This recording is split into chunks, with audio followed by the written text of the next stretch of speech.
নমস্কার বন্ধুরা, গল্প শুনুন চ্যানেলে সকলকে স্বাগত। গল্প শুনে যদি ভালো লাগে বন্ধুদের কাছে বিশেষ আবেদন, সঙ্গে থেকে চ্যানেলটিকে সাবস্ক্রাইব করবে। শুধু বন্ধুরা, আজ আমরা গোপাল ভাঁড়ের একটি ভারী সুন্দর গল্প শুনব। রাজা কৃষ্ণচন্দ্রের এক আত্মীয় রাজার কাছেই থাকত। সে গোপালকে ভীষণ হিংসে করত। একদিন গোপাল যখন রাজা কৃষ্ণচন্দ্রের সঙ্গে দেখা করার জন্য রাজবাড়িতে ঢুকছিল, তখন সেই লোকটি রাজবাড়ির সামনে আখ খাচ্ছিল। লোকটি গোপালের কাছে এসে বলল, ওহে গোপাল, তুমি একটি আস্ত পাগল। মহারাজ কৃষ্ণচন্দ্র বোকা বলে তাকে কথায় মার পেঁচে ভুলিয়ে টাকা আদায় করো কারি কারি।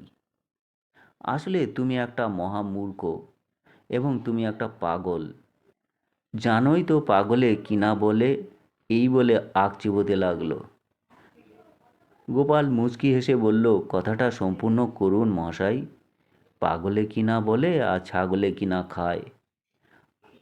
আপনিও তেমনি একটা ছাগল, সেই জন্যই এ কথা আপনাকে শোভা পায়। এই বলে গোপাল হাসতে হাসতে রাজবাড়িতে ঢুকে গেল।